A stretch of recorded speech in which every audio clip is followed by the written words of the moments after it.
Nous avons parlé au Seigneur, nous avons dit au Seigneur que nous l'aimons.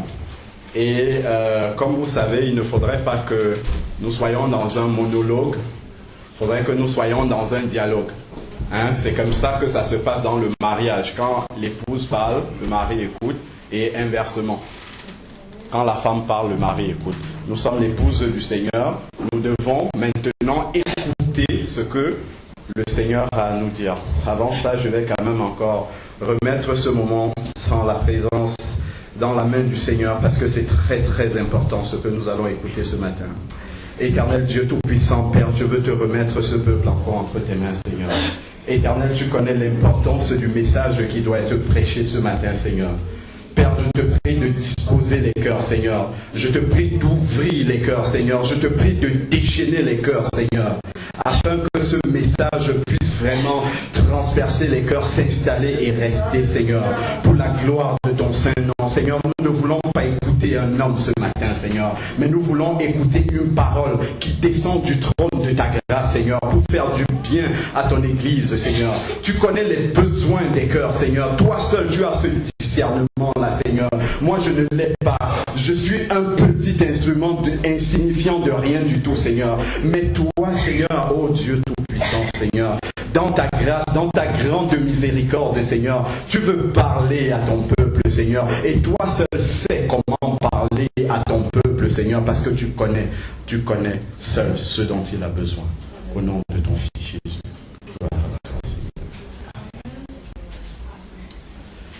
Alors, imaginons que vous devez faire un voyage pour aller, disons, dans le nord de la France. Tout le monde connaît à peu près le nord de la France. Imaginons que vous allez à Lille.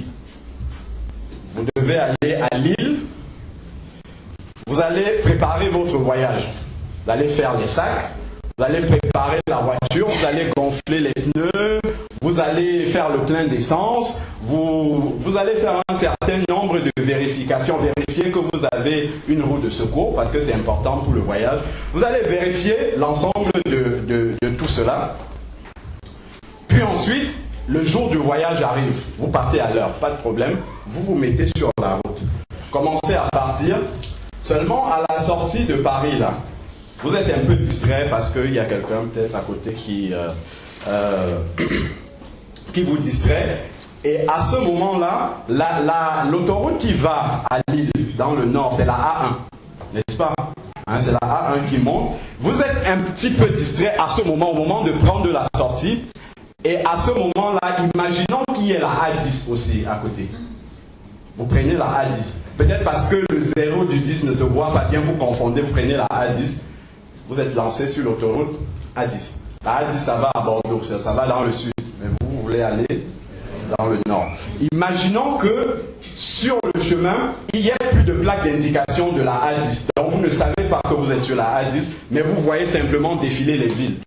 Les villes qui vont dans le sud de la France. Alors, vous ne connaissez pas la géographie de la France, donc vous êtes en train d'aller dans le sud. Retenez bien cette histoire. Gardez-la en tête. Parce que le message, ça sera autour de ça. Amen. Amen. Alors, sur le chemin, vous respectez les limitations de vitesse. Vous dépassez pas les 130, vous respectez. Vous faites des pauses toutes les 2 heures sans aucun problème. Vous avez de l'argent pour les payages. Et vous respectez toutes les règles de sécurité. Mais seulement vous êtes sur la A10. Alors que vous voulez aller dans le nord, vous devriez être sur la A1. Qu'est-ce qui va se passer? Est-ce que le fait de respecter toutes les recommandations de sécurité routière fera quand même que vous arriviez à Lille? Non. Hein? Non. D'accord. Ok. Préservez bien cet exemple dans la tête. On va lire la parole de Dieu. C'est très intéressant parce que ce message, s'il va bien compléter le message que le frère Mario a donné dimanche dernier, et en même temps, ça va être très intéressant pour les jeunes aussi. Parce que hier, on était à une conférence où on parlait de fin des temps, et je pense que ça va vous apporter un complément à ce message-là. Alors, on prend la parole de Dieu dans Jean 14, du verset 2 au verset 3. Alors, il va dire ceci. S'il te plaît, mon frère, il n'y a pas de projection. parce qu'on gagnerait un peu de temps à projeter, parce qu'il y a beaucoup de choses à voir. Alors, Jean 14, du verset 2 au verset 3. Ça, c'est un verset que tout le monde connaît par cœur. Il y a plusieurs demeures dans la maison de mon Père. Si ce n'était pas, je ne vous l'aurais pas dit. Je vais vous préparer une place. Et lorsque je m'en serai allé, que je vous aurai préparé une place, je reviendrai et je vous prendrai avec moi, afin que, là où je suis, vous y soyez aussi. Dans ce passage, il est question du retour du Seigneur, comme tout le monde le sait, et spécialement de l'enlèvement de l'Église. Mais à qui s'adresse ce passage-là? Aux disciples de Jésus, donc à l'Église de Jésus. On est bien d'accord là-dessus. Alors, l'enlèvement de l'Église, le retour de Jésus s'adresse à l'Église de Jésus, aux disciples de Jésus. Et quand on lit dans Matthieu 25, il nous est parlé de la parabole des 10 vierges. Amen.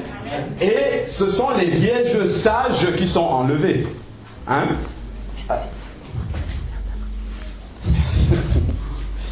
Alors, bon. Ce sont les vierges d'abord qui sont enlevées, c'est-à-dire des disciples. Vierge, ça veut dire disciples. Hein? Ce sont les vierges qui sont enlevées, ce sont des disciples. Et ensuite, sage, ça veut dire prêtre. Donc, la seule condition pour être enlevé, c'est d'être un disciple du Seigneur prêt au moment de l'enlèvement. Ça, on l'a déjà dit plusieurs fois, on l'a bien compris. Être un disciple du Seigneur. Dans l'exemple que je vous ai donné de l'autoroute, qu'est-ce que ça signifie? Ça signifie avoir pris la A1 et non la A10. C'est ça que ça veut dire, disciple du Seigneur. Bon, même si on a pris la A1 et que sur le chemin, on ne fait pas attention à la sécurité routière, on risque de ne pas y arriver. Donc ça veut dire que non seulement il faut prendre la A1, mais ensuite il faut respecter les conditions de sécurité routière. Pour nous, ça signifie vivre dans la sanctification. Amen.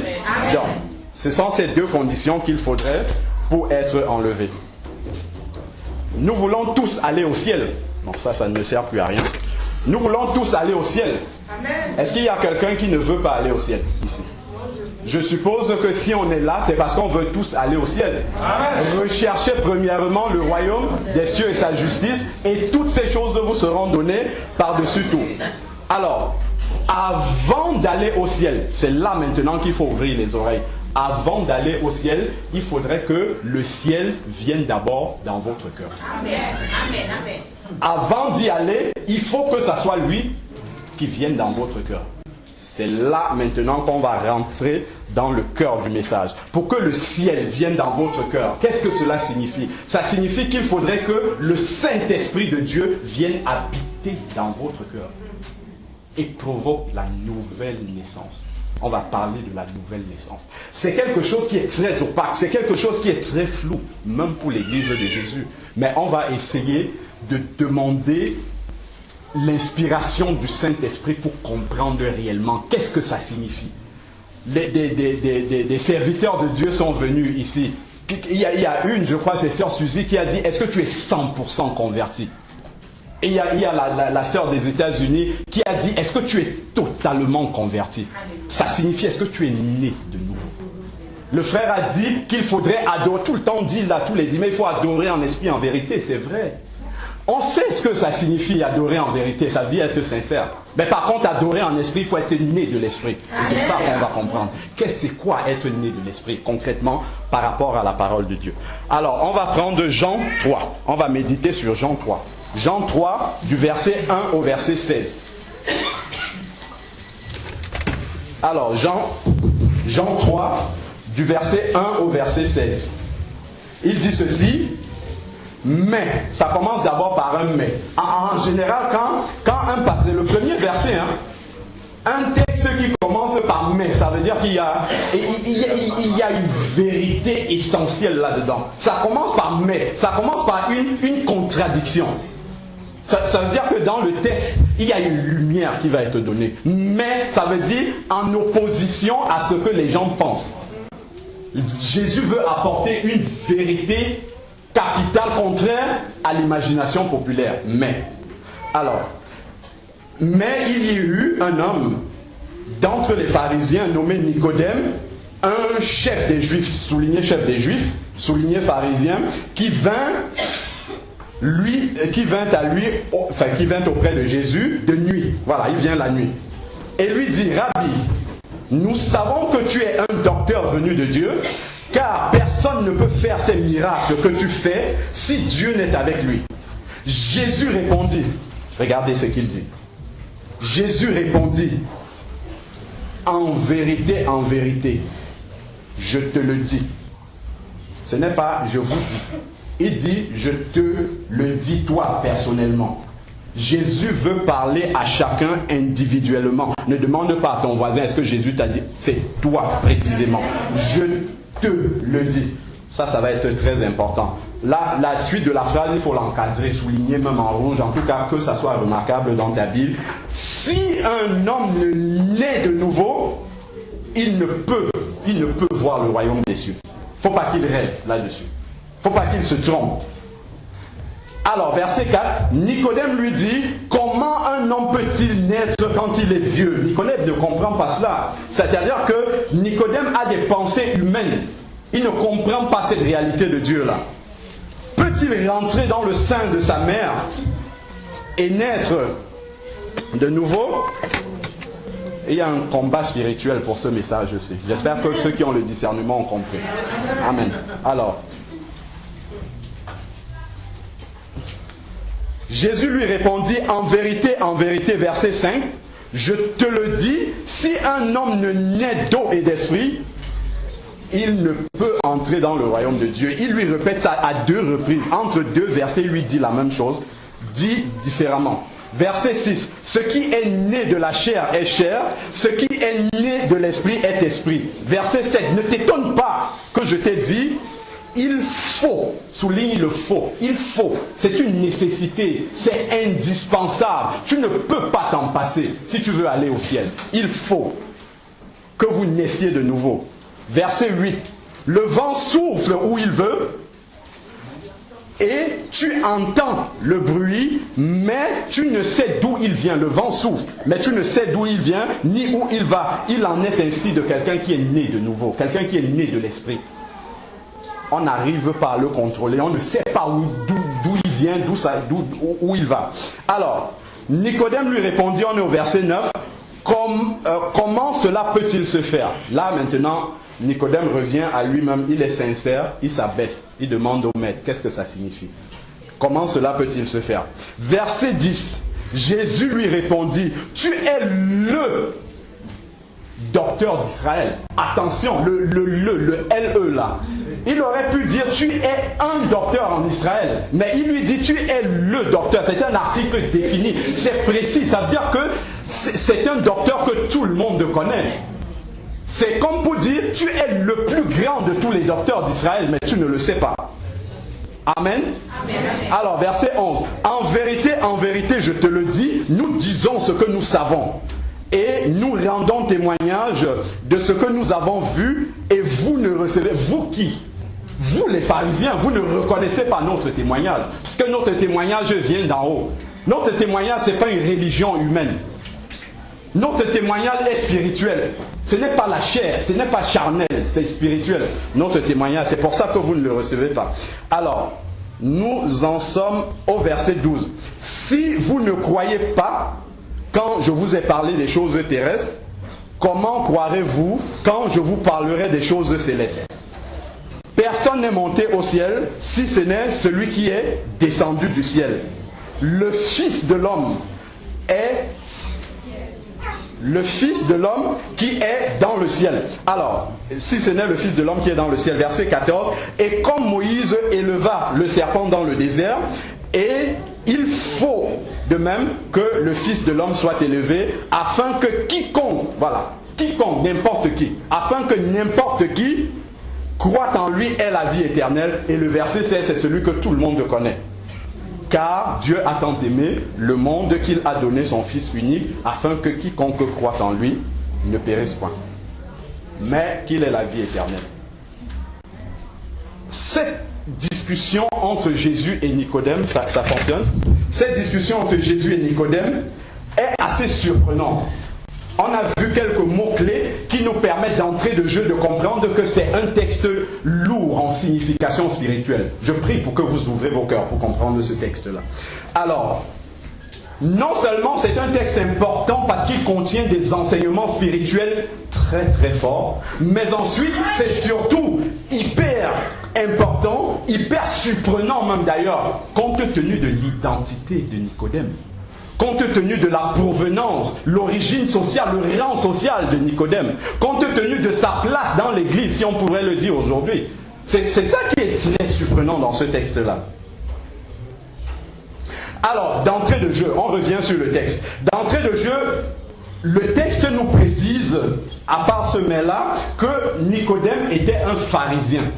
C'est quoi un pharisien? C'est important de le savoir. Les pharisiens, c'était la branche du judaïsme la plus rigide pour l'application de la parole de Dieu. C'est-à-dire que ce sont des gens qui voulaient mettre en application la parole de Dieu au pied de la lettre. Ils voulaient appliquer à la virgule près la parole de Dieu. C'était des gens qui voulaient être parfaits. Parfaits dans l'application de la parole de Dieu. Et c'est à lui que Jésus parle. Ça nous montre toute l'importance que ce texte a. Alors, si vous lisez dans le passage de Luc 12, vous comprendrez qui étaient les pharisiens. Non seulement ils appliquaient toute la loi de Moïse avec les 613 commandements, on connaît seulement les 10 commandements, mais il y a 613 au total. Ils appliquaient non seulement toute cette loi-là, mais ils en rajoutaient d'autres. Parce que ce n'était pas suffisant pour être parfait. Il en fallait d'autres pour qu'ils soient plus parfaits, si je peux utiliser cette expression-là. Alors, dans le Luc 18, verset 12, il nous a dit qu'ils jeûnaient 2 fois par semaine, les pharisiens. Ils donnaient 10% de tous leurs revenus à l'œuvre de Dieu. Ils donnaient de l'aumône aux pauvres. Tous les pauvres qu'ils rencontraient dans la rue leur donnaient. Ils pratiquaient toutes sortes de bonnes œuvres. En plus, Nicodème enseignait même la parole de Dieu aux autres. Il enseignait la parole de Dieu aux autres, Nicodème. Et le texte nous précise quelque chose de très important encore, c'est que Nicodème était le chef. C'est-à-dire que non seulement il devait appliquer ce qu'on vient de voir, jeûner 2 fois par semaine et ainsi de suite. Ça, c'est ce que faisait le pharisien de base. Le simple pharisien. Mais Nicodème était le chef. C'est-à-dire qu'il devait appliquer toutes ces règles-là encore plus scrupuleusement que le simple pharisien, que les règles qu'on a vues. Nicodème semblait irréprochable. Il semblait irréprochable.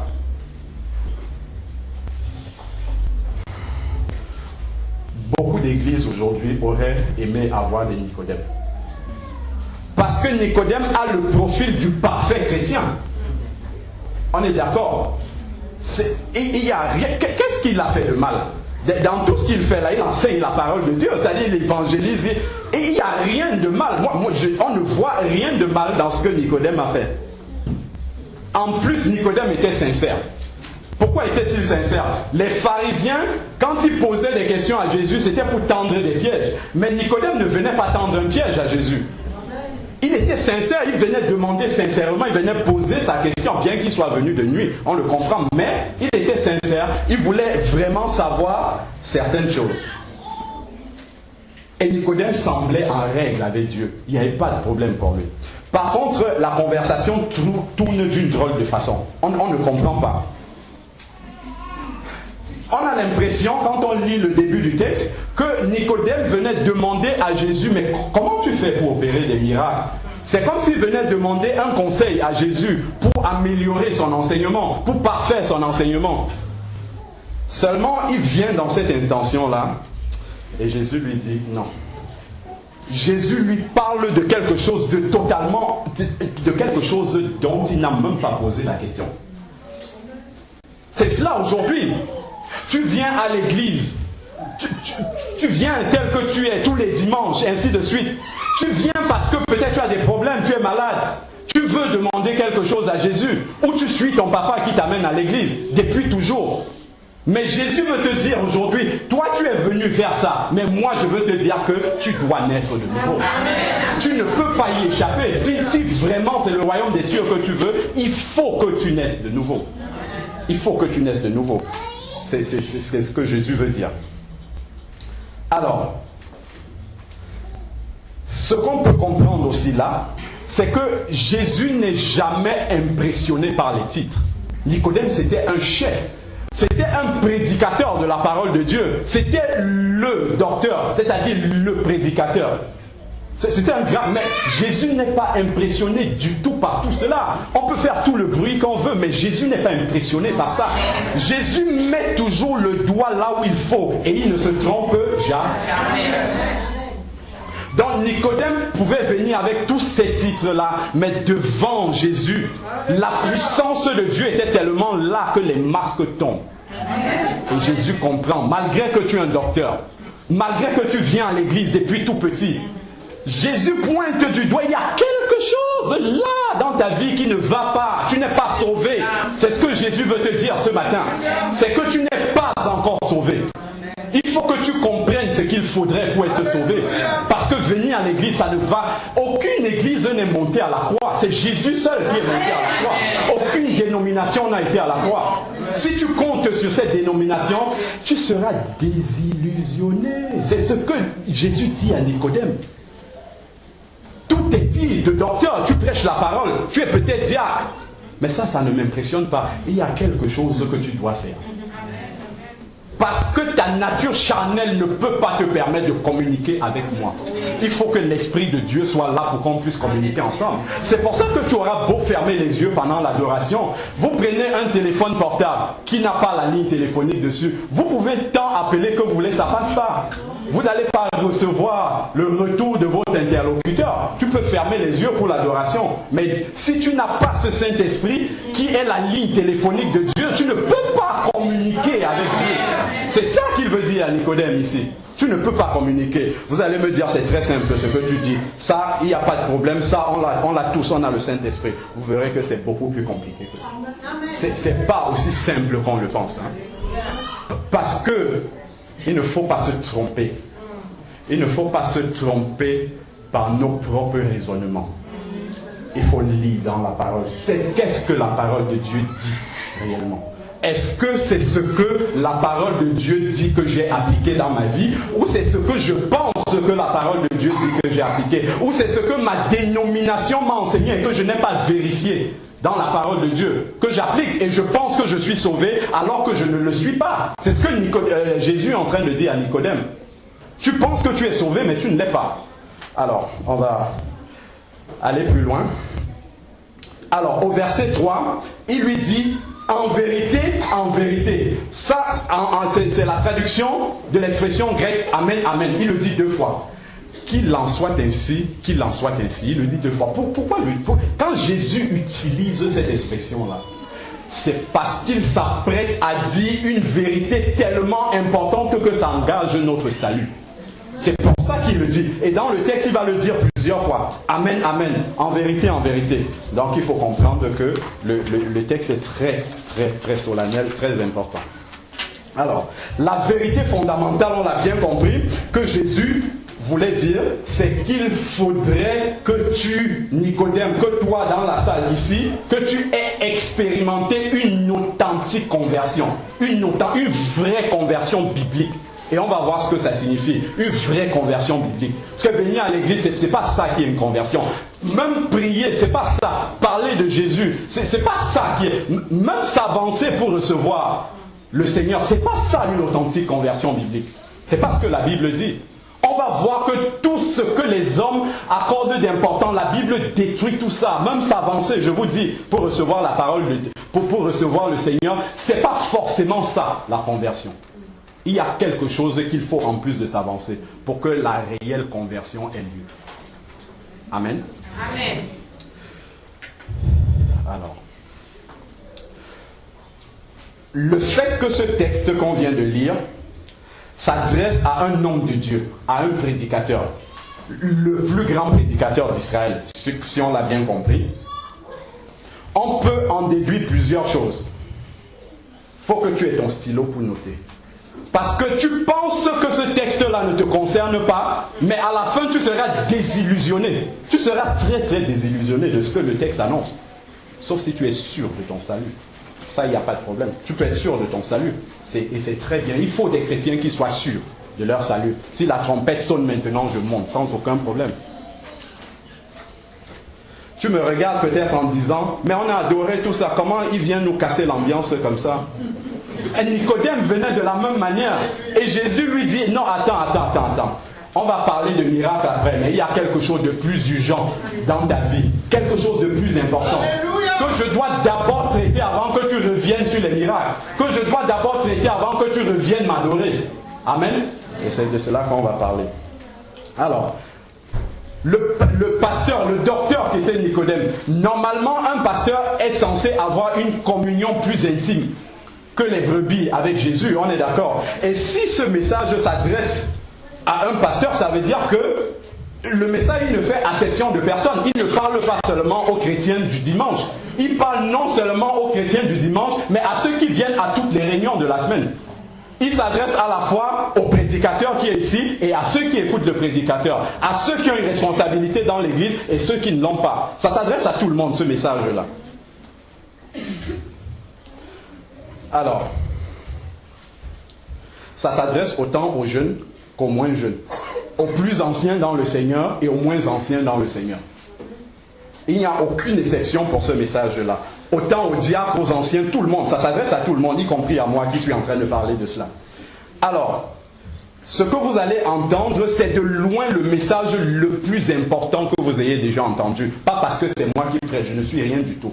Mais parce que c'est le message central de la Bible. C'est le message le plus important. C'est le but même de la venue de Jésus sur la terre. C'est de cela qu'on va parler aujourd'hui.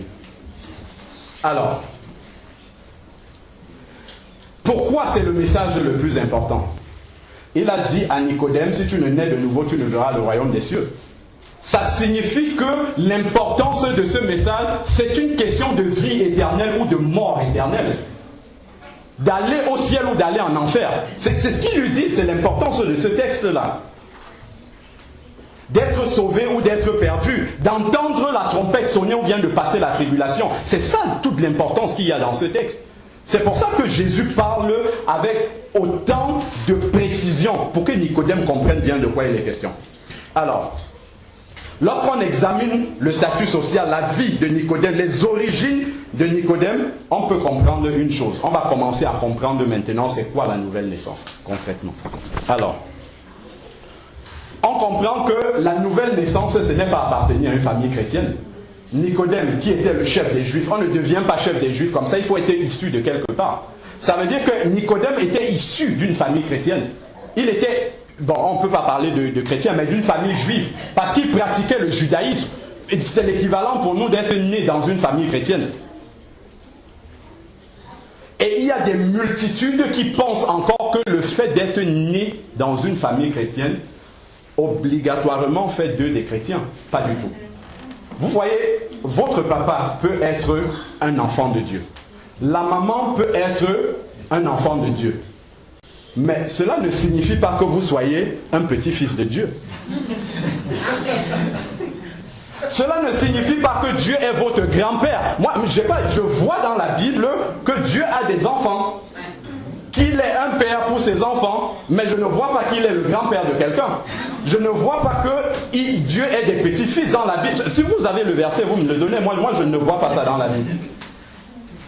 Abraham était un enfant de Dieu. Isaac était un enfant de Dieu. On ne nous dit pas que Isaac était un petit-fils de Dieu. Jacob était l'enfant de l'enfant d'Abraham, mais on ne nous dit pas qu'il était l'arrière-petit-fils de Dieu. On dit que c'était un fils de Dieu. Pourquoi? Parce qu'il avait sa propre relation, sa propre communion avec Dieu. C'est une relation directe, il n'y a pas un intermédiaire. Le papa ou la maman ne doit pas venir se mettre entre Dieu et vous. Ça ne passe pas par quelqu'un pour arriver. C'est direct. Ça, on peut le comprendre dans le texte. Amen. Donc, on va avancer. Alors, au verset 6 d'ailleurs, ça on le voit, tu peux dire d'où il prend ça. Verset 6, il nous dit ce qui est né de la chair est chair et ce qui est né de l'esprit est esprit. Qu'est-ce que ça signifie dans ce qu'on est en train de dire? Le frère a lu le verset dans son message la dernière fois. Cela signifie que ce qui est chair, ce qui est de la relation charnelle avec mon papa ne peut pas se transformer en relation spirituelle avec Dieu. Ce qui est de ma relation charnelle, comprenez bien, ne peut pas automatiquement se transformer en relation spirituelle avec Dieu. Ce qui est de la chair reste de la chair. Ce qui est de l'esprit est de l'esprit. Amen. Alors, il faut comprendre qu'on n'est pas chrétien. Il faut que ça soit clair. Mais on le devient. Et il y a un verset précis dans la Bible qui le dit, c'est Jean 1, 12. À ceux qui l'ont reçu, il a donné le pouvoir de faire quoi? Le verbe devenir, il faut l'encadrer. On devient un chrétien. Moi-même, je me suis trompé sur cette vérité pendant près de 15 ans. Parce que je suis né aussi dans une famille qui pratique le christianisme. J'ai un grand-père qui a traduit toute la Bible, de la Genèse à l'Apocalypse, dans ma langue maternelle. Et pendant 15 ans, j'étais dans l'église et je pensais que j'étais sauvé et que j'avais le salut. C'est pour ça que je comprends bien de quoi je suis en train de parler aujourd'hui. Parce que le fait de l'avoir vécu et de le voir, je sais qu'au milieu de nous, il y a beaucoup de personnes qui sont comme j'étais avant. Et c'est pour ça que je prie que le Seigneur fasse tomber le voile pour que vous ouvrez les yeux. Comme moi, un jour, le Seigneur a permis que le voile tombe et que je commence à comprendre réellement les choses. Alors, la nouvelle naissance, on l'a déjà dit, ce n'est pas pratiquer les rites religieux, lire la Bible, savoir prier, chanter des cantiques chrétiens. Bien entendu, un vrai chrétien, il fait tout cela. Mais ce n'est pas le fait de faire ça qui fait de lui quelqu'un de né de nouveau, d'une nouvelle création. C'est parce qu'il est déjà né de nouveau qu'il fait ces choses-là. C'est totalement différent. Ce n'est pas le fait de lire la Bible qui fait qu'on soit né de nouveau, qui fait qu'on soit une nouvelle création, mais c'est parce qu'on est une nouvelle création qu'on fait ces choses-là. Parce qu'il y a quelque chose qu'on a en nous qui nous conduit, qui nous attire vers ces choses-là. Alors, même être baptisé, c'est pas ça la nouvelle naissance. D'ailleurs, on va le voir là tout de suite. Prier, on a dit c'est pas ça. Même les démons, on le sait. Matthieu 8, 28, où Jésus débarque chez les Gadaréniens, il y a des démons qui prient Jésus. Ils prient, demandent à Jésus, on veut aller dans les pourceaux. Et Jésus a même exaucé. Donc si tu pries et que quelqu'un d'autre ne prie pas, tu ne peux pas dire je suis chrétien parce que je prie et lui il ne prie pas. À notre mariage, il y avait 2 pasteurs qui étaient venus. Il y avait un qui était venu spécialement pour moi, d'une autre ville. Alors que je n'étais pas converti, j'étais dans son église, mais je n'étais pas converti. J'ai fait une prière, il y avait près de 350 personnes à notre mariage. J'ai fait une prière et il y avait une partie des personnes qui écoutaient, qui pleuraient. Mais je n'étais pas né de nouveau. Donc on peut faire de grandes prières sans être né de nouveau. Je le dis parce que je l'ai vécu. Alors, il y a beaucoup de personnes qui croient à la parole de Dieu, mais seulement la parole de Dieu n'a pas d'influence dans leur vie. C'est là qu'on commence à comprendre la différence. On croit, quand on écoute là, on croit que c'est la vérité. Mais le problème n'est pas là. C'est que quand tu seras dehors, qu'est-ce que cette parole-là va devenir dans ta vie? C'est là qu'on commence à comprendre réellement celui qui est né de nouveau et celui qui ne l'est pas. Alors, verset 8. Ça, c'est vraiment très important. Verset 8, il dit, le vent souffle. C'est là où il parle de ça. Le vent souffle, on entend le bruit, etc. Alors, ici, il compare la nouvelle naissance au vent. Le vent n'est pas soumis au contrôle de l'homme. On ne peut pas contrôler. L'homme ne peut pas contrôler. Vous mettez le ventilateur, vous ne pouvez pas contrôler d'où vient le vent, où il va. La nouvelle naissance, c'est de la même manière. L'homme ne peut pas contrôler la nouvelle naissance. Elle se passe de manière invisible et ce sont les effets de la nouvelle naissance dans la vie de quelqu'un qu'on peut voir. C'est pour ça que quelqu'un qui s'avance pour recevoir le Seigneur n'est pas nécessairement né de nouveau à ce moment-là. Parce que si je lance un appel et que vous venez, c'est sous mon ordre quand même. C'est l'ordre d'un homme qui vous demande de venir. Or, l'ordre d'un homme ne peut pas produire la nouvelle naissance. C'est Dieu seul qui produit la nouvelle naissance. Donc, la nouvelle naissance ne se passe pas nécessairement à ce moment. Ça peut, si Dieu veut, ça peut se passer là, mais ça ne se passe pas forcément là. C'est pour dire que si vous êtes avancé un jour, ça ne signifie pas que vous soyez forcément converti. C'est pour ça qu'il faut écouter le message jusqu'au bout, pour comprendre de comment réellement il faudrait se convertir. Alors, on lance souvent des appels comme ça où on tourne de manière persuasive et ainsi de suite. Les gens s'avancent, ils prennent des engagements sans être convaincus des engagements qu'ils ont pris. Et quand ils sortent dehors, enfin quand ils vont à l'extérieur, ils sont exactement comme avant qu'ils ne viennent. Ils ne sont pas changés du tout. Ils ne sont pas transformés du tout. Et on s'étonne pourquoi ils ne sont pas changés. La Bible répond à cette question-là clairement. Pourquoi ils n'ont pas changé? Parce qu'on dit souvent, viens, reçois le Seigneur, ta vie va changer, tu vas parler différemment, ainsi. Mais on ne voit pas ce changement. Pourquoi dans beaucoup de cas on ne voit pas le changement? C'est la question à laquelle nous allons nous intéresser. Alors, la nouvelle naissance est invisible, exactement comme le vent. On ne voit pas la nouvelle naissance. On voit seulement les effets. Dans la vie, on voit une vie transformée. Ah, qu'est-ce qui s'est passé? C'est pour ça que quand quelqu'un naît de nouveau dans son entourage, les gens sont étonnés. Mais qu'est-ce qui s'est passé dans ta vie? Pourquoi les gens sont étonnés? Parce que rien ne s'est produit pour qu'ils voient que quelque chose est en train de se passer, mais ils voient seulement le changement. C'est pour ça que les gens vont dire, tu es devenu fou, tu es allé dans une secte, parce qu'on n'arrive pas à l'expliquer, parce que l'œil ne voit pas ça. Alors, maintenant qu'on a vu tout ce que la nouvelle naissance n'est pas, on va voir maintenant qu'est donc la nouvelle naissance. C'est quoi? Comment expérimenter une authentique nouvelle naissance? Comment ça se manifeste après dans la vie de quelqu'un? Et comment avoir la certitude qu'on est né de nouveau? Comment avoir cette certitude-là? Quelqu'un te demande, est-ce que tu es sauvé? Tu ne réfléchis pas une minute, tu lui dis oui. Mais tu ne lui dis pas oui par formalisme, tu lui dis oui parce que tu es convaincu. Parce que ça vient du plus profond de tes entrailles. Alors maintenant, on va passer ce qu'on peut appeler un check-up spirituel. Le check-up, ça veut dire c'est un bilan de santé spirituelle. Ça veut dire que on va voir si vraiment tu es sur l'autoroute A1 qui va dans le nord, ou si tu as pris le sud et que tu es sur la A10 et tu ne te rends pas compte que tu es sur la A10. C'est ce qu'on va faire ici.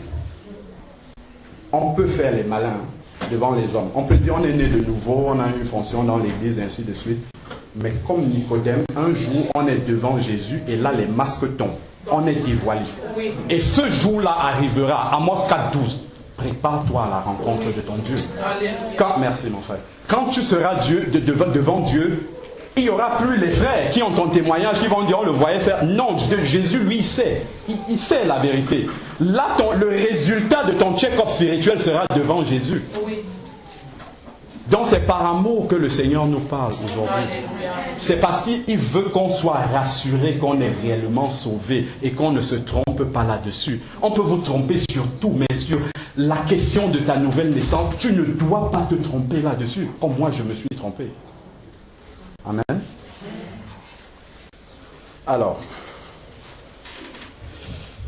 il est bien meilleur pour nous de l'entendre maintenant que de l'entendre plus tard. Parce que si on n'est pas au ciel un jour, la faute ne sera pas à Jésus. Il nous doit tout dire. Le bilan qu'on va passer là, du check-up spirituel, il y a 3 résultats possibles. Et il faut nécessairement que, à la fin, chacun de nous puisse se positionner dans un de ces résultats.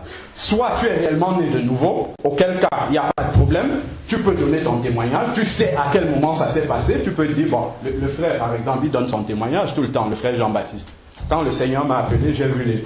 Il sait à quel moment ça s'est passé, c'est précis, c'est clair dans sa tête. Il n'a pas besoin de tâtonner dans sa tête. Alors, soit tu es réellement né de nouveau et tu peux donner ton témoignage, soit jamais tu n'as expérimenté la nouvelle naissance, ce qui n'est pas une honte. C'est pas une honte de n'avoir jamais expérimenté la nouvelle naissance et d'être dans l'église. C'est pas une honte. Pourquoi c'est pas une honte?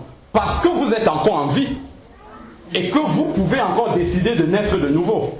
Vous pouvez choisir de naître de nouveau, donc c'est pas du tout une honte, il ne faudrait pas le prendre comme ça. Ce qu'il faudrait, c'est de le reconnaître et de se placer devant Jésus pour recevoir cette nouvelle vie-là. C'est ça qui est important. Jésus résiste aux orgueilleux. Si vous êtes orgueilleux, vous allez passer à côté de votre salut. L'essentiel, c'est que quand on prêche ça, que vous compreniez ce que ça signifie et que vous mettiez en pratique. Alors, soit, ça c'est le dernier cas qui est assez fréquent, on en a parlé tout à l'heure, vous avez commencé à expérimenter quelque chose, peut-être il y a eu un appel, vous êtes avancé, mais vous êtes rentré chez vous, vous n'avez rien constaté, il n'y a rien qui a changé, vous êtes toujours comme avant, vous faites toujours ce que vous avez envie de faire, et ainsi de suite. Ça veut dire que votre nouvelle naissance n'est pas complète. Vous êtes ce qu'on peut appeler un prématuré spirituel. Parce que la nouvelle naissance n'est pas allée au bout. Un enfant qui naît avant terme, qu'est-ce qu'on fait? On le met dans la couveuse pour que sa formation se termine. De la même manière, si vous mettez en application ce message, vous pouvez retourner dans la couveuse spirituelle de Jésus pour finir votre nouvelle naissance. Et être sûr que vous êtes réellement une nouvelle création. Donc il y a 3 cas de figure. On est obligé de rentrer dans l'un de ces 3 cas de figure-là. Sinon... Alors... Qu'est-ce que la nouvelle naissance? Vous pouvez prendre la définition si vous avez de quoi noter. On va répondre précisément. La nouvelle naissance, c'est un acte par lequel Dieu communique une nouvelle nature à quelqu'un qui se répand de son péché. Je recommence.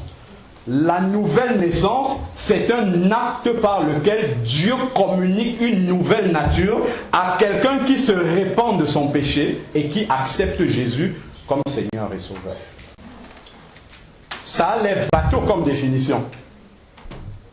Mais il n'y a pas beaucoup de personnes qui répondent à cette définition-là. Il y a près de 2 milliards de chrétiens, à peu près 100 000 seulement, qui sont nés de nouveau. C'est un peu surprenant. Alors, c'est un grand miracle. Pourquoi la nouvelle naissance est un grand miracle? Parce que c'est à l'image de la résurrection de Jésus.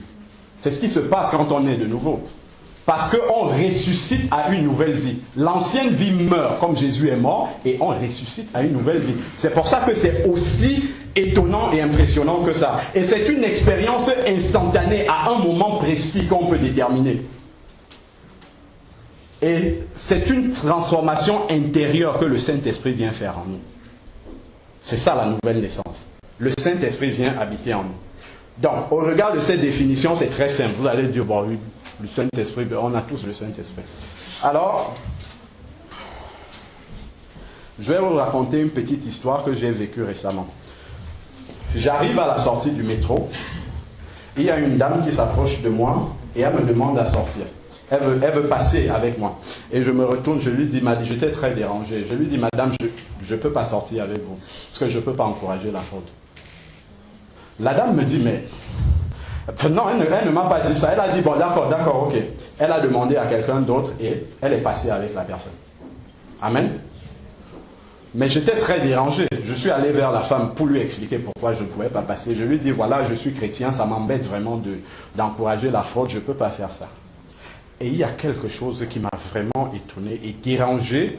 C'est que la femme, sans aucune gêne, elle me dit, mais moi aussi je suis chrétienne et voilà. Qu'est-ce qui m'étonnait? C'est pas le fait que la femme soit passée, c'est pas ça qui m'embête. Ce qui m'étonne vraiment, c'est qu'il n'y a pas de gêne. C'est ça qui est le problème. Le chrétien qui fraude, c'est pas l'acte de frauder qui est un problème. C'est le fait de ne pas être gêné. Je ne sais pas si vous comprenez. Parce que le Saint-Esprit crée cette gêne-là. Et la femme n'était pas gênée du tout. Moi, je me serais caché sous la table pour dire je suis chrétien.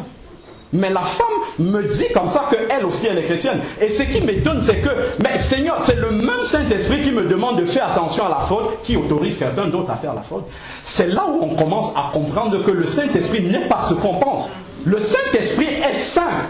Et il veut que nous marchions dans la sainteté. On peut vraiment se tromper là-dessus. Hein.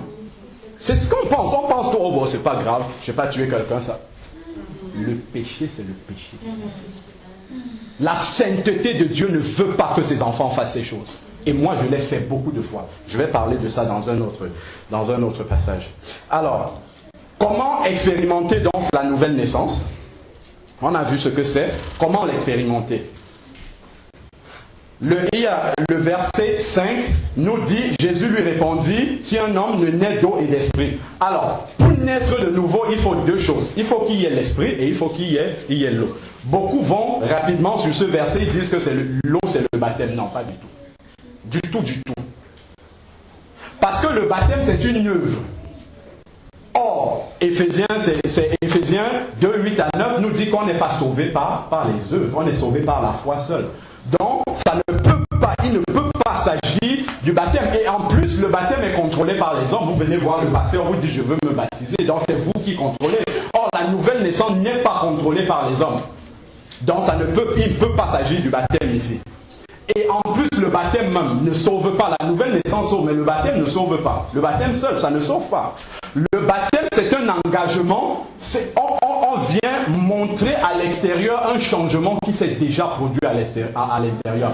C'est parce qu'on est déjà sauvé, parce qu'on a déjà reçu la nouvelle naissance, qu'on vient se faire baptiser. Ce n'est pas pour recevoir la nouvelle naissance qu'on vient se baptiser. Se faire baptiser. Vous voyez la différence, la nuance. C'est pas du tout pareil.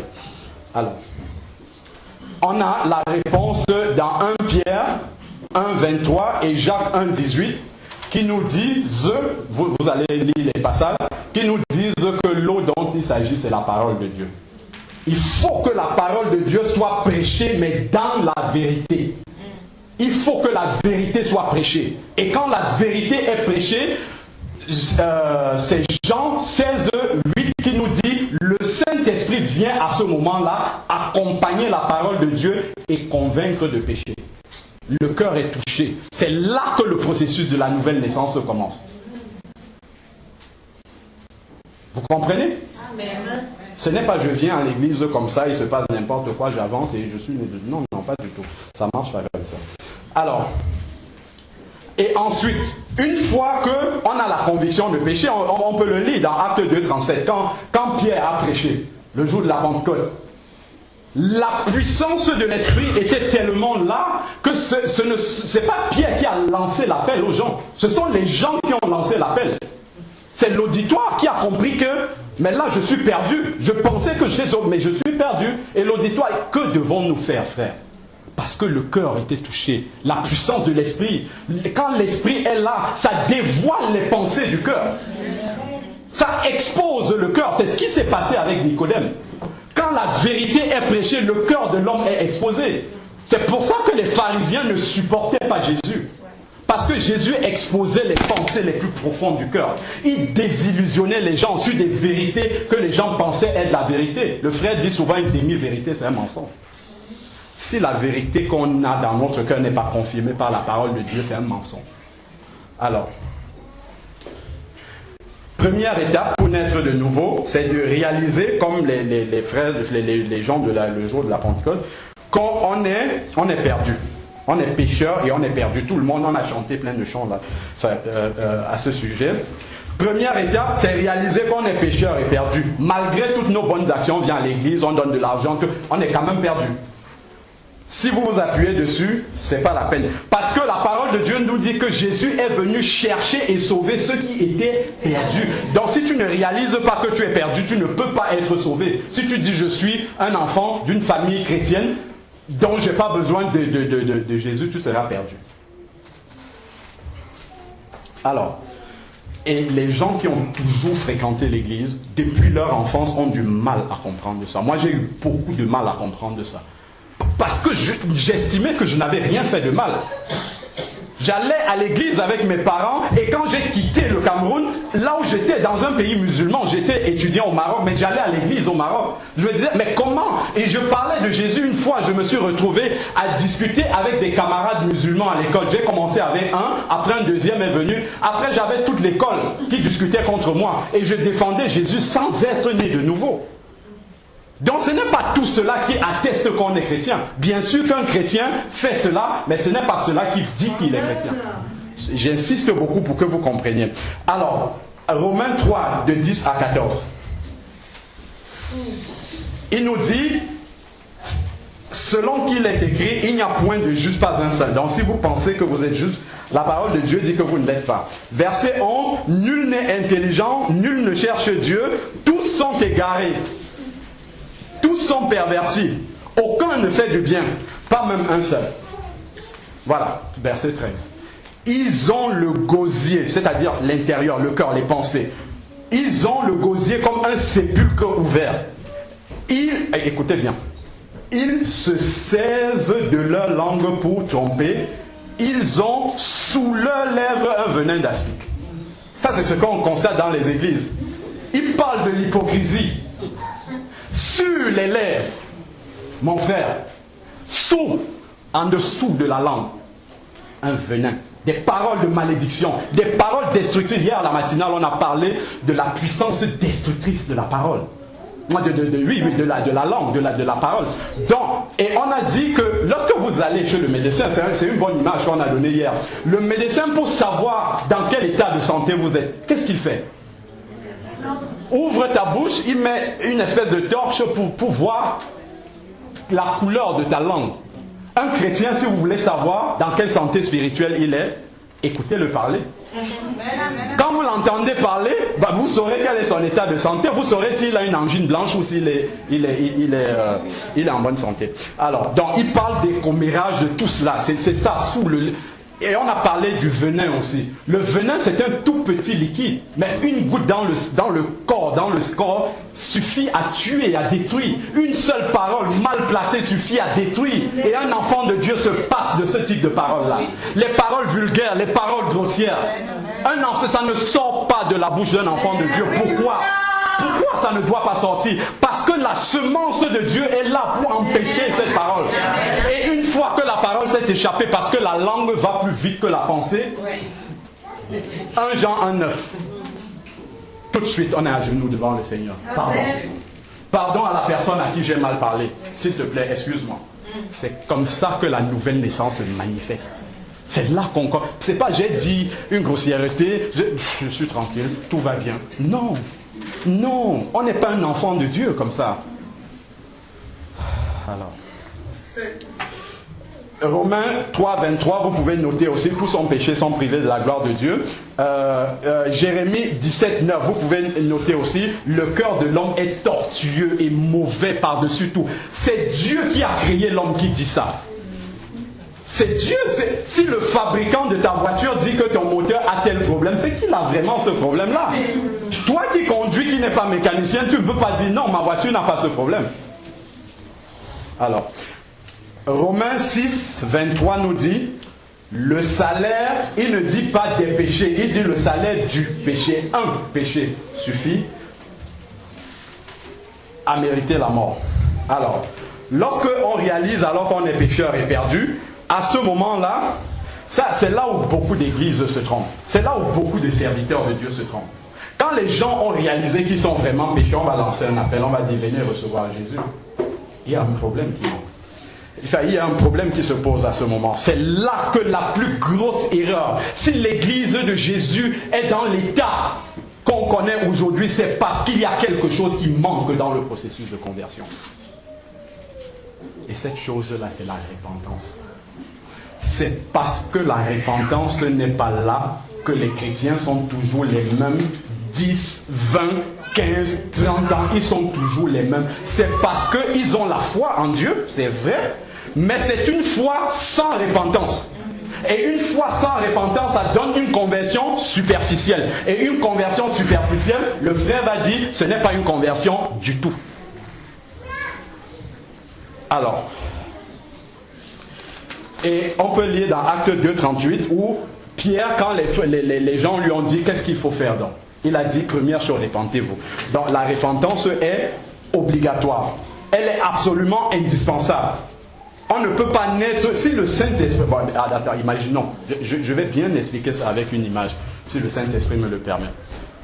Imaginez qu'on vous dise, dans quelques jours, Barack Obama va venir dormir chez vous. Il va séjourner quelques semaines avec vous. C'est une personnalité du monde, très influente, très importante. Qu'est-ce que vous allez faire? Je vais faire la propreté, je vais astiquer les coins. Il ne faut pas que Barack Obama voit que là-bas, il y a l'étoile d'araignée. Je vais tout nettoyer complètement. Si j'ai le temps, je vais repeindre même la maison. Pour qu'il ne voit... Quand le pape vient, par exemple, au Cameroun, non, on commence d'abord par enlever tous les vendeurs à la sauvette pour que le pape ne voit pas qu'il y a des gens qui se débrouillent à vendre au bord de la route parce que ça fait sale. En tout cas, pour les autorités, ça fait sale. Donc, on enlève, on repeint la route, on fait tout pour que quand le pape passe, tout est nickel. Mais ici, on ne parle pas d'une personnalité importante du monde. On parle du Dieu vivant sous la forme du Saint-Esprit qui doit venir habiter en nous. Et vous pensez qu'il va venir habiter dans la saleté? Pas du tout, du tout. Détrompez-vous, c'est faux. C'est pour ça que beaucoup n'ont pas le Saint-Esprit. Beaucoup pensent qu'ils ont le Saint-Esprit, mais ils ne l'ont pas. Regardez comment vit quelqu'un, vous saurez s'il est rempli de l'Esprit. C'est la vie de quelqu'un qui témoigne si le Saint-Esprit inspire la vie de la personne. C'est cette vie-là qui montre qu'on a le Saint-Esprit. Ce n'est pas le fait de l'affirmer verbalement. C'est facile de l'affirmer, mais il faut que la vie confirme que effectivement le Saint-Esprit est là. Alors, on va aller plus loin. Quand on lit dans Luc 3, si des gens ont des occupations, il faut partir. Luc 3, de 21 à 22, le jour où Jésus s'est baptisé, qu'est-ce qui s'est passé? Le Saint-Esprit est descendu sur Jésus sous la forme d'une colombe. Or, quelle est la caractéristique principale de la colombe? La colombe n'aime pas la saleté. C'est l'animal qui n'aime pas la saleté du tout. S'il y a la moindre petite saleté, la colombe part. C'est comme ça que le Saint-Esprit est.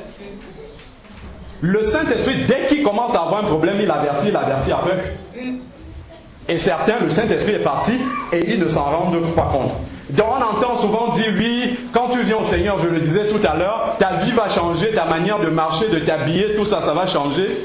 Ça peut changer, mais s'il y a la repentance, s'il n'y a pas la repentance, ça ne va pas changer. Pourquoi? Parce que lorsqu'il y a la repentance, la propreté est faite, le Saint-Esprit vient s'installer et c'est le Saint-Esprit qui inspire maintenant ta manière de parler, qui inspire ta manière de marcher. C'est pour ça qu'elle est différente. Parce que la source d'inspiration de cela est différente de celle d'avant. Avant, pour te maquiller, pour te coiffer, tu étais inspiré par en bas, par l'enfer, par le monde. Et maintenant, c'est le Saint-Esprit qui t'inspire cela. Donc ta coiffure ne peut plus être la même. Amen, amen. Ta manière de parler ne peut plus être la même. La vulgarité ne peut plus sortir de là. Et c'est là qu'on reconnaît vraiment que là, il s'est passé quelque chose. Le Saint-Esprit est entré dans cette vie-là. Alors, la repentance, c'est non seulement confesser son péché, c'est-à-dire le dire, le reconnaître, mais c'est surtout de l'abandonner. Le frère Massenek avait prêché une fois, il dit certains ont leur péché, le péché est là, il dit qu'il l'a abandonné, mais il fait ça. Il tourne autour du péché. Dans ta vie, si tu ne tues pas le péché, c'est le péché qui va te tuer. Tu seras perdu à cause du péché non confessé. Parce que le sang de Jésus est là toujours pour purifier. Si tu le reconnais, le Seigneur va te pardonner. Alors, on le lit dans Proverbe 28, au verset 13. La vraie repentance, c'est quoi? Celui qui cache ses transgressions ne progresse pas, mais celui qui les avoue et qui les délaisse obtient miséricorde. Donc, la condition de délaisser est indispensable, c'est intrinsèquement lié. Et qui les délaisse obtient miséricorde. C'est pas je confesse et je continue à faire. Ça veut dire que la repentance n'est pas là. La vraie conversion n'est pas là. Alors, la vraie repentance, c'est un changement de direction. Je l'avais montré une fois. Je suis en train d'aller vers le péché. Quand on n'est pas converti, le péché, c'est notre quotidien. On vit dedans. Mais quand on est converti, le péché devient un accident. Et la repentance, ça signifie un demi-tour à 180. Je crois que le frère l'a dit. J'avance comme ça. Et quand je rencontre le Seigneur, c'est ça la conversion, la repentance. Je me retourne tout de suite. C'est un changement total. C'est pas à moitié, non, c'est total. Il faut accepter que le Saint-Esprit fasse ce changement dans notre vie. Pour que la véritable vie de l'Esprit s'installe. À ce moment-là, on pourra adorer vraiment en esprit. Parce qu'on communique avec Dieu. Mais Dieu ne communique pas avec le péché. C'est pas possible. C'est le péché qui nous cache la face de Dieu. Amen. Souvent, on a l'habitude de dire il y a de la joie dans le ciel quand des âmes viennent au Seigneur. C'est ce qu'on dit souvent, non? Lisons le verset. Alors, qu'est-ce que ce verset dit? Voilà, c'est dans Luc 15, 7. De même, je vous dis qu'il y a de la joie dans le ciel pour un seul pécheur qui se répand. C'est pas la même chose que donner sa vie au Seigneur. C'est parce qu'une personne se répand qu'il y a de la joie dans le ciel. C'est pas qu'une personne est venue au Seigneur. C'est pas la même chose. Donc la repentance, c'est la fondation même de la conversion. Vous construisez une maison avec une mauvaise fondation, tôt ou tard, elle va se détruire. Donc, une conversion sans repentance, ce n'est pas une conversion du tout. Alors, j'en suis presque à la fin, hein, excusez-moi. D'ailleurs, la repentance est tellement importante que Jésus a dû envoyer un prophète prêcher la repentance avant de venir, Jean-Baptiste. Et en plus, Jésus dit dans Matthieu 11:11 que Jean-Baptiste est le plus grand de tous les prophètes. Est-ce que vous vous êtes déjà demandé pourquoi il dit que c'est le plus grand des prophètes? C'est pas parce qu'il annonçait que Jésus venait. Ésaïe annonçait, Michée, tous ils ont annoncé que Jésus venait. Mais c'est parce qu'il prêchait sur un sujet hyper important. Son ministère était basé sur la repentance. Et il baptisait même les gens pour ça. C'est parce que Jésus savait que c'est tellement important qu'il dit que Jean-Baptiste est le plus grand des prophètes. Parce que le sujet sur lequel il prêche est le plus grand de tous les sujets. Pour avoir la conversion. Quand on dit pour un pécheur qui se répand, il y a de la joie dans le ciel, c'est comme si toute la conversion se résumait à la repentance. La repentance, ça représente peut-être 98% même de la conversion. Et ensuite, il faut accepter Jésus comme Seigneur et Sauveur. Et à ce moment-là, Jean 1,12 nous donne le pouvoir de devenir enfant de Dieu. Ça, on l'a dit. On a compris comment, lorsqu'on est né de nouveau, désormais on haït le péché. Quand vous voyez quelqu'un faire ce que vous faisiez avant de vous convertir, ça vous dérange. Vous avez seulement envie de dire une chose à la personne, arrête de le faire. C'est comme ça qu'on reconnaît vraiment qu'on est converti. Imaginez, vous avez un vêtement blanc. Il y a une petite tache dessus. Quand vous entrez là, vous pensez que tout le monde est en train de regarder votre tache, même si les gens ne regardent pas. Parce que vous savez que vous avez une tache. C'est comme ça quand on est converti. Quand on a un péché non confessé dans sa vie et qu'on vient devant Jésus ou devant les hommes, on a honte de ce péché. Tant qu'il n'est pas confessé, on a honte. C'est comme ça qu'on reconnaît que la vie de l'esprit est vraiment en nous. Et souvent, beaucoup de personnes se répandent à cause des conséquences du péché et non à cause du péché lui-même. Le péché, c'est quoi? C'est la transgression de la loi de Dieu. Le frère l'a lu tout à l'heure, Ésaïe 53:6. Nous étions tous errants, chacun suivant sa propre voie. Le péché, c'est je fais ce que je veux et non ce que Dieu veut. C'est ça vraiment le péché. Il y avait une demoiselle, une fille, qui arrive à l'église, elle était tout en pleurs, en larmes et tout, elle dit elle veut recevoir Jésus. Elle veut rencontrer le pasteur pour recevoir Jésus. Le pasteur lui dit, mais pourquoi vous êtes aussi dérangé et tout? Et la fille lui dit, c'est parce que je suis enceinte. Elle n'était pas mariée, je suis enceinte, vraiment j'ai envie de recevoir Jésus parce que lui seul peut me sauver. Le pasteur a prié, elle a pleuré, elle a reçu Jésus, elle est partie. Les dimanches d'après, le pasteur ne la voit pas. Mais qu'est-ce qui se passe? Un dimanche, deux, le pasteur ne la voit plus. Et quelque temps après, le pasteur rencontre cette fille-là dans la rue. Il lui dit alors, ça va, tout va bien? Oui, ça va. Mais je ne t'ai pas revu les dimanches d'après, qu'est-ce qui se passe? Et la fille lui dit, en fait, le médecin m'a fait des examens, je n'étais pas enceinte. Donc j'avais plus besoin de revenir. Mais c'est comme ça malheureusement que la repentance de certaines personnes, c'est une fausse repentance. Parce qu'on n'a pas compris que c'est Dieu d'abord qu'on a déshonoré.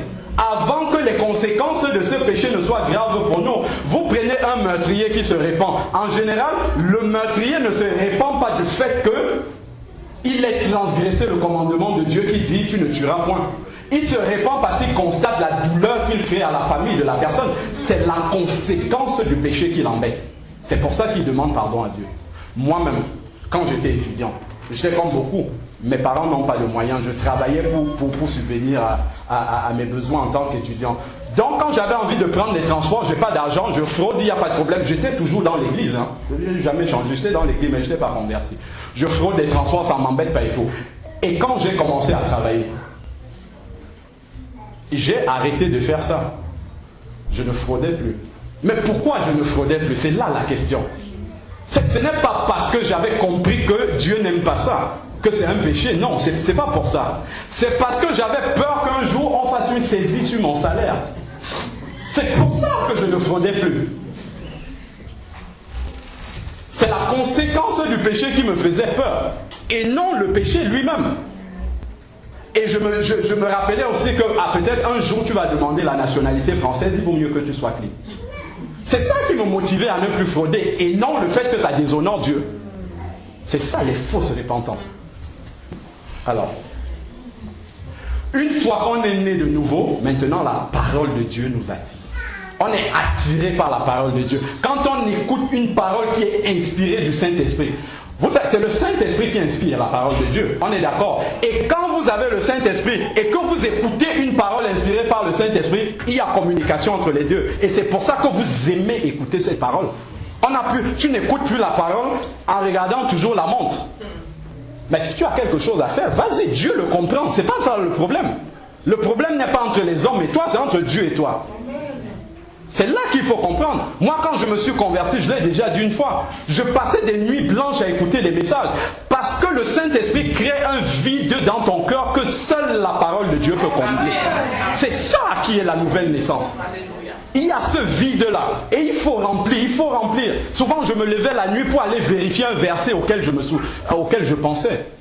C'est là qu'on comprend qu'il y a une différence. Il y a quelque chose qui s'est réellement passé dans la vie de quelqu'un. On ne lit plus la Bible comme une espèce de routine sans avoir envie d'apprendre. On a envie de découvrir les trésors de la parole de Dieu. Et une fois qu'on les a découverts, on est content de le partager avec d'autres personnes, de transmettre, de donner, d'amener d'autres personnes à cette conversion-là. Quand on l'a vraiment expérimenté, on veut que tout le monde vive cette joie d'être converti. Et à ce moment-là, l'adoration, ce n'est plus « Allez, loue ton Dieu, vas-y, loue ton... » Non, ce n'est plus ça. On est tellement... L'adoration est d'abord inspirée par le fait qu'on soit racheté par Dieu. C'est parce que Dieu nous a sauvés de l'enfer qu'on l'adore avec autant d'entrain. C'est pas parce qu'il nous a bénis, nous a donné une maison. Ça, c'est rien, ça restera sur la terre. Mais quand on a vraiment été racheté et qu'on réalise qui on était avant, à ce moment-là, on adore, mais réellement en esprit. Là, on est dans l'adoration en esprit maintenant. On n'est plus dans une adoration charnelle. Non, non. On est dans une vraie communication avec Dieu. Parce que c'est l'adoration des rachetés. On comprend qu'on est vraiment un racheté de Dieu. Quand on était sur le chemin de l'enfer, et Dieu nous a pris, il a dit non, tu n'iras pas là-bas. Et ça, c'est la grâce de Dieu. C'est la grâce de Dieu qui le fait. Alors, j'ai fini, je suis sur la dernière page. Notre attitude à l'égard du monde change aussi quand on est converti. 1 Jean 2,15. N'aimez pas le monde, ni les choses qui sont dans le monde. Si quelqu'un aime le monde, l'amour de Dieu n'est pas en lui. Pourquoi il dit n'aimez pas le monde? Parce que le Saint-Esprit qu'on a reçu maintenant en nous, il nous inspire des choses qui sont beaucoup plus grandes que celles qu'on a laissées dans le monde. Amen. Amen. Parce qu'on a trouvé quelque chose de bien meilleur en Dieu que ce qui est dans le monde. C'est pour ça qu'on n'aime plus les choses du monde. C'est pour ça que les choses du monde nous repoussent. Et c'est le Saint-Esprit qui fait ça, c'est pas le pasteur. C'est pas le pasteur qui doit être tout le temps derrière. Ah ouais, non, tu as fait. Non, ça c'est le travail du Saint-Esprit. Quand le Saint-Esprit est là, le pasteur n'a plus rien à faire. Et il n'a plus à vérifier ta vie. Il fait autre chose dans le ministère, mais il ne vérifie plus. Ah non, attention. Il y a toujours les chrétiens sont toujours là. Si on n'est pas toujours en train de leur dire ne fais pas ça, ils seront toujours en train de pécher. Ils ont besoin d'un gardien charnel. Ils ont besoin de béquilles parce que le Saint-Esprit qui est la vraie béquille n'est pas là. J'espère que vous comprenez vraiment ce que je suis en train de dire. Et on a une envie d'obéissance à la parole de Dieu. Quand on apprend ces nouvelles vérités de la parole de Dieu, ce n'est pas pour se remplir le cerveau, c'est parce qu'on a envie de pratiquer ce qui est là. Et plus on pratique, plus Dieu nous amène plus loin. Plus on aime cette parole, plus il nous donne la révélation de cette parole. Et on peut la communiquer à d'autres personnes. 1 Jean 2,3. Si nous gardons ses commandements, par là, nous savons que nous l'avons connu. C'est la mise en pratique de la parole de Dieu. Et quand nous péchons, j'ai oublié de le dire. Alors, je vais vous donner le verset. Voilà, c'est dans Jean 14, 26. Mais le consolateur, l'Esprit Saint, que le Père enverra en mon nom, vous enseignera toutes les choses et vous rappellera ce que j'ai dit. C'est parce que tu as le Saint-Esprit que quand tu es sur le point de pécher, le Saint-Esprit te rappelle la parole de Dieu. Amen. Qui dit que tu vas pécher là? Fais attention. Amen, amen. On a dit hier à la matinale, mais tu es libre après. Toi tu pêches. Et il te convainc de jugement ou de repentance, soit tu ne pêches pas et tu écoutes la voix de l'Esprit. Et là, tu sais vraiment que tu as la vie de l'Esprit en toi. Alors, en conclusion, ce que je vais dire, qui est dans la parole de Dieu, ce qui est important, ce n'est pas l'aspect extérieur.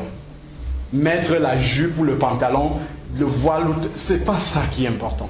C'est pas ça qui est important. Nicodème avait tout ça, tout ce qui est de l'extérieur. La religion change l'extérieur, mais Jésus change le cœur. Le frère a dit, c'est le cœur que Jésus veut. C'est ça qui est important pour Jésus. C'est pas ton habillement, ça a peu d'importance. Il dit dans Galates 6,15, l'apôtre Paul dit, ce n'est rien d'être circoncis ou incirconcis. Ce n'est rien d'avoir une jupe ou un pantalon, le voile ou pas. C'est pas ça qui est important. Mais ce qui est quelque chose, c'est d'être né de nouveau. C'est d'être une nouvelle création. Nous attachons beaucoup d'importance à l'apparence extérieure parce que l'intérieur est vide. C'est ça qui le fait. Quand l'intérieur est plein, quand le Saint-Esprit est plein, l'extérieur, ça ne compte plus pour nous. Parce qu'on sait que c'est l'intérieur qui nous connecte à Dieu et non l'extérieur. Amen. Peut-être tu as déjà entendu ce message aussi. Des centaines de fois. Des personnes ont parlé de ça, ils l'ont présenté différemment. Mais Jésus ne te demandera pas si tu as entendu. Il ne te demandera pas si on t'a bien prêché le message. Il te demandera si tu l'as mis en pratique. Si réellement tu es né de nouveau. J'arrive à la fin du message. J'espère que chacun a trouvé sa case. J'avais dit c'est un check-up. J'espère que chacun s'est positionné dans une de ces cases-là et sait en sortant d'ici que s'il meurt ou si Jésus revient, il sait quel est son bilan de santé et qu'est-ce qui va s'en suivre. Parce que Jésus a dit dans Marc 2,10, sachez que le Fils de l'homme a le pouvoir sur la terre de pardonner les péchés. Après, c'est trop tard. Hébreux 9,27, il est réservé à l'homme de mourir une seule fois. Il n'y a pas de purgatoire. Après, vient le jugement. Ton nom peut être inscrit à l'église, ici, Agapé. Mais si ton nom n'est pas inscrit dans le ciel, tu n'entreras pas dans le ciel. Regardez ce qui se passe quand tu es né de nouveau. Quand la parole de Dieu, Jean 1,12, te donne le pouvoir de devenir un enfant de Dieu, voilà ce qui se passe. Jésus te prend et il te met en lui. Tu es en Jésus maintenant. Voilà. Ça c'est toi et ça c'est Jésus. Voici Jésus et ça c'est toi. Il te met en Jésus et il ferme. Là maintenant, puisque Jésus est saint, toi on ne te voit pas, tu peux entrer dans le ciel parce que seulement ce qui est saint entre dans le ciel. Mais tant que tu ne t'es pas repenti ou que tu t'es repenti en moitié, c'est comme ça. Ça ne peut pas entrer dans le ciel. Le salaire du péché, un seul, c'est de la mort. Tu as une partie qui déborde, tu n'entres pas dans le ciel. Il faut que tout soit en Jésus, complètement. Comme ça. Et c'est ce qui se passe quand on s'est réellement repenti de ses péchés et qu'on entre dans le ciel. Vous me direz peut-être, mais pourquoi on prêche un message comme ça à l'église? On doit prêcher ça à ceux qui sont au stade là-bas. Je vais vous donner quelques statistiques maintenant pour finir. Vraiment, c'est la fin. Vous allez comprendre que ce message-ci, il doit être prêché dans toutes les églises et tout le temps. Alors, j'ai lu un livre qui m'a beaucoup secoué. Beaucoup. C'est Bâtir ma vie de Peter Mindel. Alors voici les statistiques qu'il donne sur l'église. Il nous dit, écoutez bien, notez-le même peut-être, 12% des sites internet sont dédiés à la pornographie sur internet. 12%. Ça ne nous concerne pas jusque-là. Un quart des recherches qu'on fait sur internet. Sur internet, il y a des milliers et des milliers de sites. Un quart des recherches sur internet concernent les sites pornographiques. Jusque-là, on peut dire que ce sont des gens du monde. Maintenant, on arrive dans l'église. Et il nous dit, dans certaines églises, une personne sur deux, la moitié de l'église, consulte ces sites-là. Une personne sur deux. J'avance. Ensuite, il y a un magazine américain qui s'appelle le Leadership, qui a fait un sondage sur des milliers de pasteurs, les hommes de Dieu. Voici ce que le sondage révèle. 12% des pasteurs ont commis l'adultère pendant le ministère. 12%, ceux qui enseignent la parole de Dieu. Cela représente un pasteur sur 8. Vous prenez 8 pasteurs comme ça, il y en a un au moins qui a trompé sa femme. 23% parmi eux avouent avoir posé un acte qui juge de sexuellement déplacé. 23% des pasteurs. Ensuite, il y a un autre magazine qui s'appelle Christianity Today. C'est un magazine américain qui a réalisé maintenant un sondage sur ses abonnés qui ne sont pas, cette fois-là, des pasteurs, ce sont des chrétiens. Voilà ce que le sondage a révélé. 23% des chrétiens interrogés ont déjà eu des relations sexuelles hors mariage, extra-conjugal, 23%. 45% ont eu des gestes sexuellement déplacés. Qu'est-ce que ça signifie?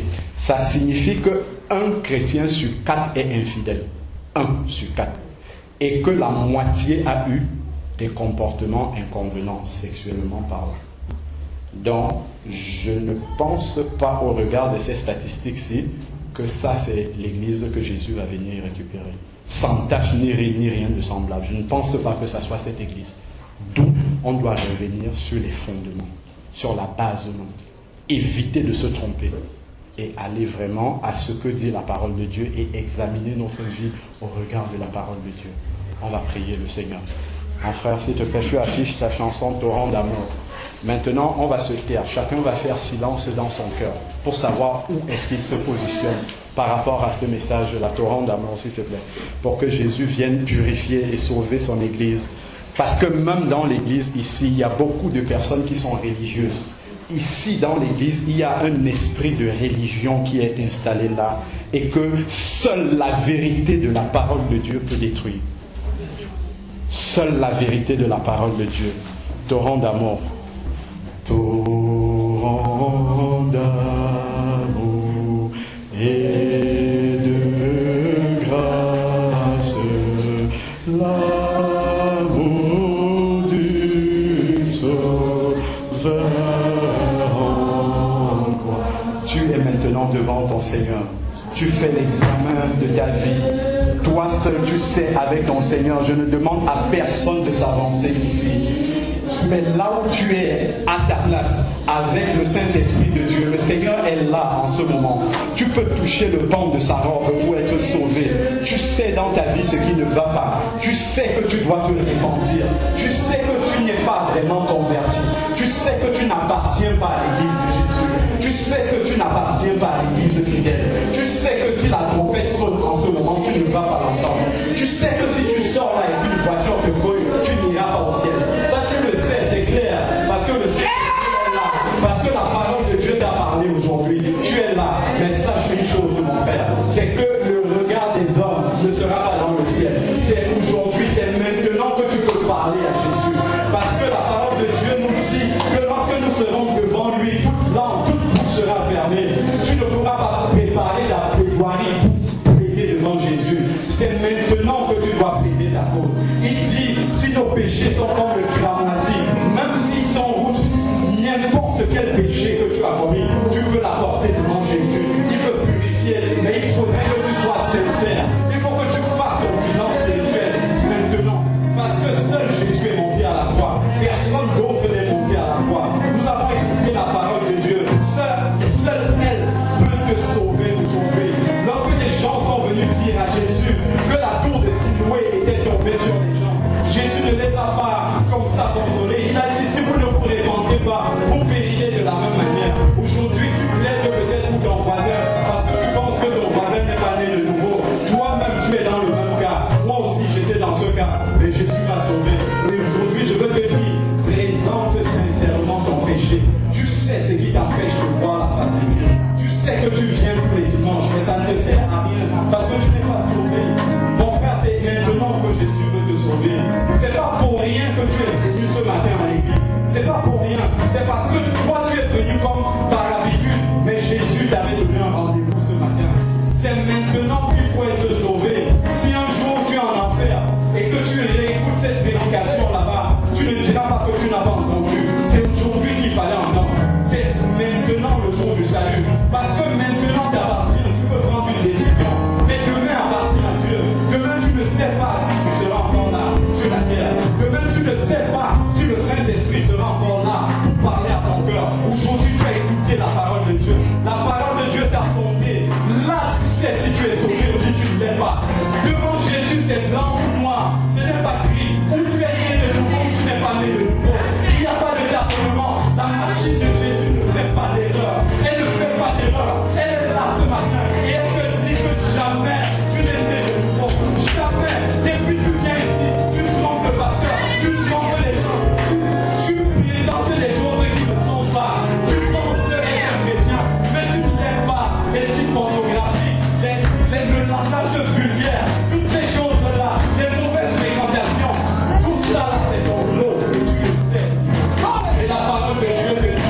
garder une vraie connexion, une vraie communication avec lui. Jésus veut te donner le crédit sur ton téléphone pour que tu puisses communiquer avec lui. Jésus veut ouvrir ta ligne téléphonique, la ligne du ciel. Il veut l'ouvrir dans ta vie. Tu sais que tu n'as pas de ligne téléphonique avec le ciel. Tu parles dans ton téléphone et Dieu ne répond jamais. Dieu veut répondre aujourd'hui pour que tu puisses entendre ce qu'il a fait dire, pour que tu puisses réaliser qu'il est vraiment Dieu et qu'il agit et qu'il veut sauver. Dieu veut ouvrir les yeux des aveugles. Il veut libérer les captifs. Dieu aujourd'hui veut libérer les tombeaux blanchis. Parce qu'il y en a beaucoup dans l'église. Des apparences extérieures qui trompent l'homme. Et la parole de Dieu qui voit. Et des fois les cœurs noirs. Et des fois les cœurs hypocrites. Et des fois les mauvais gens. Et des fois les fâches déclenchés. Cacher des hommes. Et des fois les pensées qui détruisent. Chacun est dans la soupe. C'est des gars là c'est qui ne veut ça. Comment le c'est qu'il y a la soupe. Alléluia. Il y a beaucoup de personnes parmi les jeunes écoutés, c'est aujourd'hui. C'est aujourd'hui que ça se passe. Les moins jeunes, c'est aujourd'hui que ça se passe. Jésus a encore utilisé. Jésus a encore patienté. Jésus est encore là pour nous parler. Et tu le sais. Tu sais que tu n'es pas prêt. Si tu veux faire le malade, tu peux le faire. Mais un jour, tu seras devant Jésus. Mais Jésus, il est plein d'amour. Il est plein d'amour. C'est pour ça qu'il parle. Tu dis le message était dur, mais c'est Jésus qui parlait. Jésus veut te révéler la vérité parce que tu es encore vivant. Il y a des jeunes de 22, de 23 ans en enfer. Ça existe, mon frère. Aujourd'hui, tu te répands devant Dieu sincèrement. Le Saint-Esprit, le vrai, pas ce que tu pensais. Le véritable va venir habiter dans ton cœur. Et tu seras vraiment changé. Ce changement dont on t'a tellement parlé quand tu reçois Jésus, il sera effectif dans ta vie. Tu vas voir vraiment que c'est le Saint-Esprit qui appuie les rênes de ta vie, qui te conduit dans la vérité, pas devant les hommes, mais devant Jésus, devant Dieu. C'est cela, c'est ton cœur là que Dieu fait aujourd'hui. Et aujourd'hui, tu peux le lui donner, parce qu'aujourd'hui, il t'appartient, mais demain appartient.